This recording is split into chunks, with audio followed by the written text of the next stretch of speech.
Hello and welcome to my channel Happy Hours. In the last video, I discussed about the judiciary, Supreme Court and the High Court, appointment, qualification and removal of judges, and jurisdiction of Supreme Court. In this video, I am going to discuss about the judicial activism and the PILs. So what are we waiting for? Let's jump into the first topic, which is the judicial activism and the public interest legislation. If we analyze the pattern of the governance in the India since 1952, in the first phase of governance from 1952 to 66, it can be termed as a bureaucratic phase of governance. Basic amenities, infrastructure, and everything was under the growth. And what's the first requirement? Government was very much relied on the bureaucrats. They were having great respect also. So we can say the bureaucracy was very dominant. The second phase, which was under the year 1967 to 80, which is also known as judicial review phase. The concept of judicial review dominated. The three major cases shaped the history of India. Goloknath case to start with and then Keshwanand Bharti case, and the last is the Minerva Mills Limited case. Laws made by the parliament, reviewed by the judiciary, and interpretation by the Supreme Court. Third and the last phase is from the 1980s till now. Since 1980s, there has been observed a typical judicial behavior in the country. The judiciary interferes in almost all the matters which are in domain of legislature and the executive. The judiciary, especially the higher judiciary, direct state, provide shelter to the shelterless. It orders CBI probe into the scandals and the scams. It initiates social and religious reforms. It directs the state to make laws for the welfare of the vulnerable sections of the society like children, women and the child labor, bounded labor, prisoners, transgenders, persons with disabilities, etc. The court initiate electoral reforms. It interferes in the questioning of the sports bodies.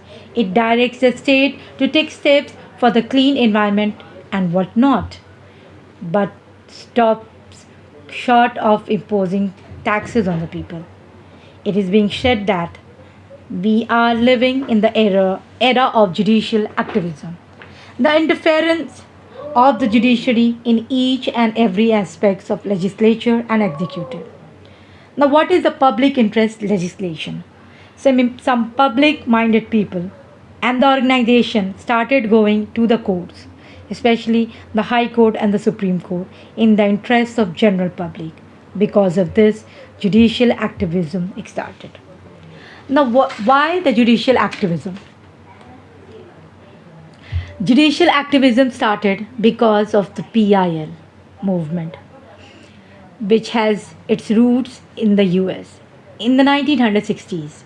In India, it started in the 1970s, but it came into full bloom in the year 1980s. In India, the term public interest legislation was first used by the Justice Krishna Iyer, the Justice P.N. Bhagwati, and Justice P.N. Bhagwati. The PIL is the strategic arm of the legal aid movement which aims to bring justice at the doorsteps of the poorest of the poor, the most disadvantaged in the society. And any public-minded person or an organization can take up the cases for those who, because of their socio-economic disabilities, cannot approach the court of law. It gradually changed to the social disability also. Now, what are the implications of the judicial activism and the PILs? There are three major areas we have seen the impact of judicial activism and the PILs. The first one is the emancipation of the vulnerable section of the society. Second is protection of environment and ecology. And the third one is combating corruption criminalization of politics, and electoral reforms. Now, let us discuss each one by one. The first one is the emancipation of the vulnerable sections of the society. In the ACR case 1982, the Supreme Court gave directions to the state to implement the labor legislation which ensures dignified working conditions. In the prisoners case, Supreme Court held that the writ of habeas corpus to be issued not only in the case of illegal detention but also in case of torture in the police custody. In the Vishakha case, the Supreme Court held that sexual harassment of women at the workplace is violation of the right to a dignified life, which is a part of Article number 21. The court in this case framed guidelines for the employers for a mechanism to redress the grievances of their female employees. The Supreme Court in the Buddhadev Karmaskar case held that the sex workers also have a right to live with dignity. Under Article number 221, the court directed central and state government to prepare schemes to social welfare boards for the rehabilitation of physically and sexually abused women. In response to a PIL filed by Lakshmi, an acid attack survivor, the Supreme Court issued guidelines for the welfare of acid attack survivors. In the Saira Bano case, the Supreme Court held that the practice of triple talaq as not being part of Quran and it was against the basic tenets of the Islam. In the Babita Punya case, Supreme Court made women eligible for the permanent commission in the command position or commanding role of the defense forces. This made them equal to their male colleagues in the terms of promotions and pensions. The Supreme Court in August 2021 ordered that the women can also sit for NDA examinations. Now, the next one is the protection of environment and ecology. The Supreme Court has held the right to get pollution free air and water is the fundamental right under the Article number 21. And the right to live in the clear environment is an enforced right under Article number 21. In the Taj Mahal case, the Supreme Court had held that all the gas emitting industries in the periphery of Taj should change their fuel from coal and coke to CNG. The Supreme Court has passed orders from time to time to contain water pollution, and more than 250 cities and industries have been directed to set up sewage treatment plants. Many industries were forced to close as they were failed to comply with the directions of the court. In response to various petitions filed to check the vehicular pollution, the Supreme Court has been passing directions and orders at regular interval. It is as per the direction of the court that pollution under control certificate has become mandatory. The CNG outlets are being set up in various cities and towns and polluting vehicles are being manufactured by the automobile companies.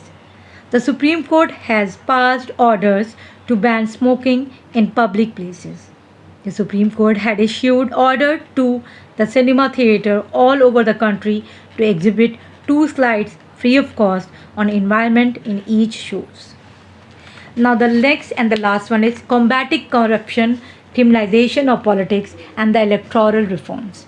The Supreme Court had directed the BCCI to implement the Lodha Committee recommendation to streamline the working of the BCCI.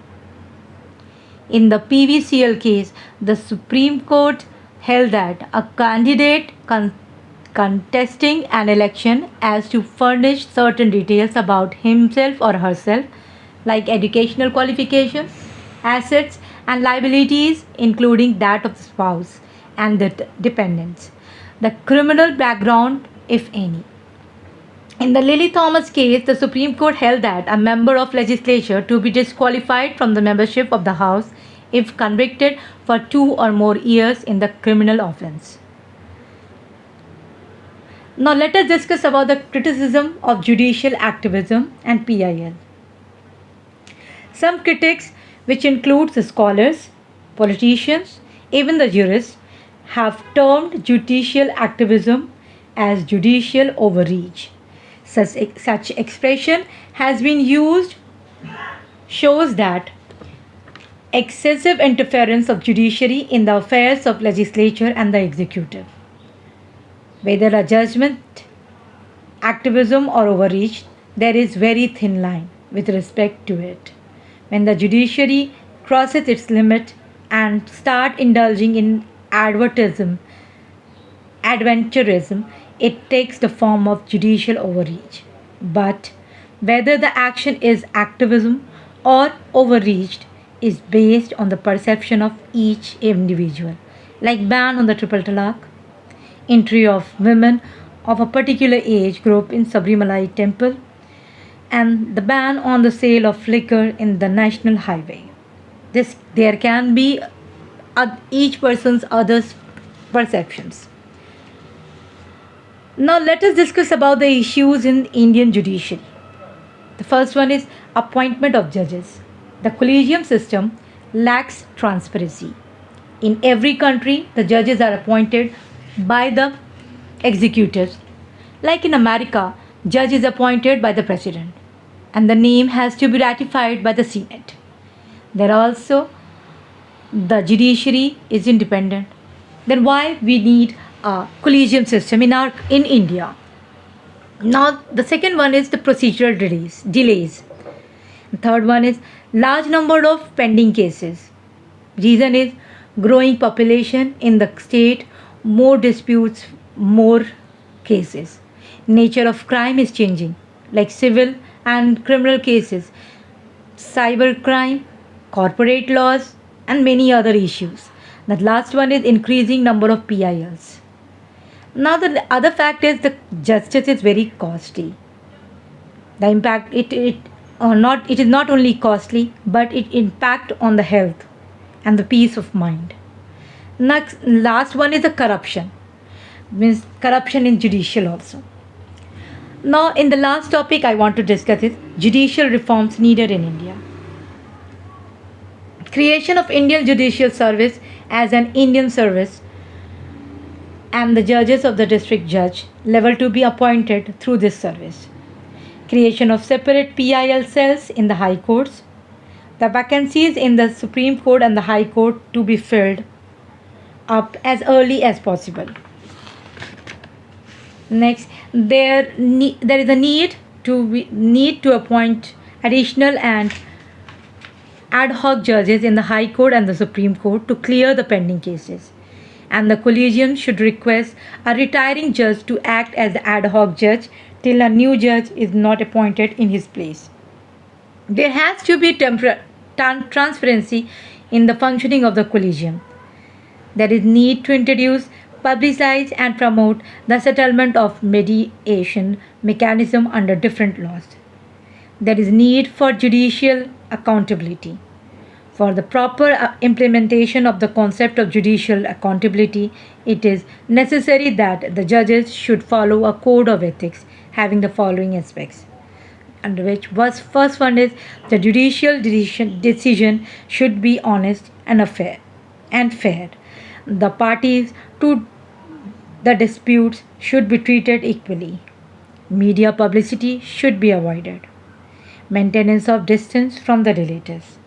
The judges should avoid any hospitality or any business group or any political party. And the last one is the judges should refrain from accepting any political post after the end of their term. By this, I am concluding my video. Thank you.